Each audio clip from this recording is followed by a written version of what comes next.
Quand vous versez de l'eau, elle se répand rapidement, comme une rivière furieuse. Mais si vous versez du miel, il coule lentement, comme un sirop épais et paresseux. Vous êtes-vous déjà demandé pourquoi ces liquides se comportent si différemment? Ce n'est pas de la magie, c'est de la science pure. Il existe une qualité secrète qui fait que chaque liquide s'écoule à sa manière unique. Cette qualité s'appelle la viscosité et c'est la raison principale de la grande différence entre le miel et l'eau. Les scientifiques la définissent comme la résistance d'un liquide à l'écoulement. Pensez-y, si vous essayez de courir dans une piscine remplie d'eau, cela vous coûterait plus que de courir dans l'air. L'eau vous colle et vous ralentit. C'est la viscosité en action. Maintenant, imaginez que la piscine soit remplie de miel. Courir là serait presque impossible. Le miel est beaucoup plus collant, plus épais que l'eau.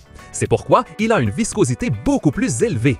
Mais qu'est-ce qui rend un liquide épais ou fluide au niveau moléculaire? C'est là que tout devient intéressant.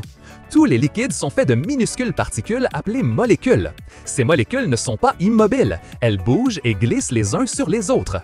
La clé de la viscosité réside dans la façon dont ces molécules se tiennent la main ou se collent les unes aux autres.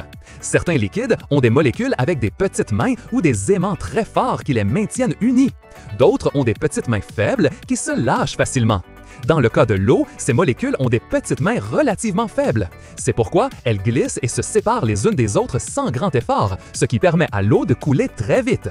Le miel, en revanche, a des molécules beaucoup plus grandes et complexes. Ces molécules ont beaucoup plus de petites mains et beaucoup plus fortes que celles de l'eau. Elles s'accrochent fortement les unes aux autres, créant un réseau collant qui résiste au mouvement. C'est pourquoi le miel résiste à l'écoulement et le fait si lentement. C'est comme si ces molécules refusaient de se lâcher. Il est difficile de croire que quelque chose d'aussi petit que la force entre les molécules puisse tant changer la vie. Mais quels autres liquides connaissez-vous qui sont très collants ou très glissants? Nous voulons lire votre opinion dans les commentaires. Maintenant, parlons d'un facteur que nous avons tous remarqué, la température. Avez-vous déjà essayé de servir du miel froid du réfrigérateur? C'est presque impossible, n'est-ce pas? Le miel est si dur qu'il bouge à peine. Mais si vous chauffez un peu ce miel, il coule soudainement beaucoup plus facilement. Pourquoi la température a-t-elle un si grand effet sur la viscosité du miel, mais pas autant sur l'eau? Quand un liquide est chauffé, ses molécules gagnent de l'énergie. Elles commencent à bouger beaucoup plus vite et à danser avec plus de force. Imaginez que les petites mains qui unissent les molécules s'étirent et se relâchent avec cette danse. Dans le miel, qui a déjà de nombreuses petites mains très fortes, la chaleur est suffisante pour que certaines d'entre elles se relâchent. Cela permet aux molécules de glisser plus facilement les unes sur les autres, réduisant ainsi cette résistance à l'écoulement. C'est pourquoi le miel chaud s'écoule si bien. Dans l'eau, comme les petites mains sont déjà faibles, l'effet de la chaleur est moins spectaculaire. L'eau coulera toujours assez vite, à moins qu'elle ne gèle, bien sûr. C'est curieux comme la chaleur peut tant changer un liquide, tu ne crois pas? Dis-nous, quel liquide as-tu vu le plus changer avec la température dans ta vie quotidienne? Nous voulons le savoir dans les commentaires. Comprendre la viscosité n'est pas seulement une astuce scientifique, c'est crucial dans de nombreuses parties de notre monde. En cuisine, par exemple, les chefs utilisent cette connaissance tous les jours. L'huile que tu utilises pour frire doit avoir la juste viscosité pour couvrir les aliments sans être trop lourde.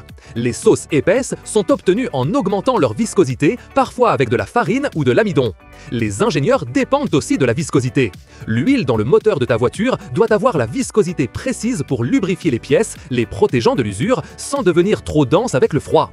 Les peintures sont conçues avec une viscosité qui leur permet de s'écouler du pinceau ou du rouleau, mais sans couler le long du mur. En médecine, la viscosité est vitale pour notre santé.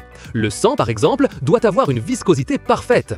Si le sang est trop épais, il ne peut pas bien s'écouler dans les vaisseaux, ce qui peut causer de graves problèmes dans le corps. Et s'il est trop liquide, cela peut aussi entraîner des complications. Dans l'industrie pétrolière, les experts savent que le pétrole est très visqueux, surtout le brut. Pour le pomper et le transporter à travers de longs tubes, ils le chauffent souvent. Ainsi, le pétrole devient moins visqueux, plus liquide et s'écoule beaucoup plus facilement, économisant beaucoup d'énergie. En résumé, la grande différence dans la façon dont le miel et l'eau s'écoulent est due à la viscosité. Le miel a de grandes molécules avec de très nombreuses petites mains fortes qui s'accrochent les unes aux autres, résistant au mouvement. L'eau a de petites molécules avec peu de petites mains faibles qui se relâchent facilement. La chaleur affaiblit ces petites mains et fait que les liquides s'écoulent plus rapidement. Cette qualité invisible est un pilier fondamental de notre monde, de ce que nous mangeons à la façon dont notre corps fonctionne. Si ce voyage dans le monde des liquides t'a semblé fascinant, n'oublie pas de t'abonner à la chaîne. Mets un j'aime à cette vidéo, laisse-nous ton commentaire avec tes questions et partage cette information avec tes amis. À la prochaine, explorateur!